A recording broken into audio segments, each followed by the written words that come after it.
Welcome back to Storytime.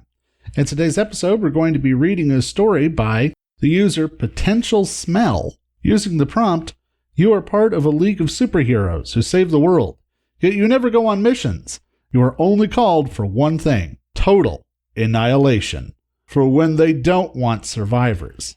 From the Writing Prompts subreddit. But before we jump into it, just a quick reminder, Storytime is a fan-driven segment, so if you'd like to submit a story for us to read, you can do so at the Creant World Reddit page using the flare Storytime. Link is in the description. The heavy lead door creaked open. 567 defense systems designed by super geniuses turned off with various clicks, hums, and hisses as it did, each designed to contain a nuclear blast or cripple a being who would shrug off anti-tank rounds. Each one of the prisoners within that dark knew immediately. He knew what this meant. Quite frankly, he wished this day would never arrive. The containment was as much for his protection as for everyone else's. And already he could feel the tenuous grasp he held on humanity slip between his fingers like sand. He merely hoped this would not take long. "How many dead?" he asked simply, straight to the point. Short of a global disaster, there was no reason to open his accursed cell, after all. "Well over 300 and counting. We've lost large chunks of Europe, and with each death rate at which the devastation is occurring increases," the man outside said. His costume, a mess of sharp angles and colors, was not familiar, but that look in his eyes was desperation, raw and pure, just like the faces of those who had tried to save him from his fate so long ago now.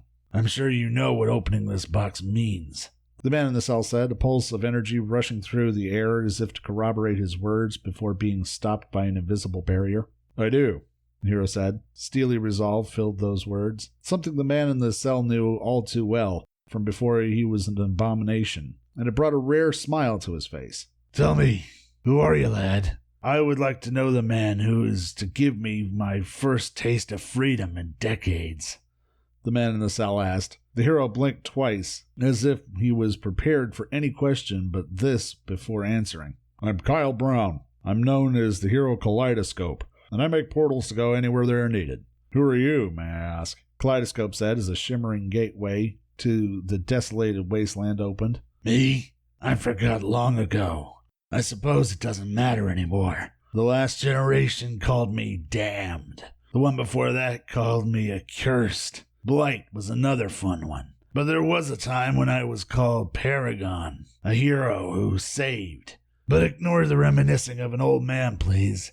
I have a job to do," the man in the cell replied in turn, turning around and stepping into the shimmering hole in reality. Somewhere between Europe and Asia, a horde of monsters looked up at the sky and saw two suns. The man in the cell ceased to be in the cell, and has in turn also ceased to be human. His human form becoming dust in the wind decades ago as it had done on his last day as a hero, the day a city died.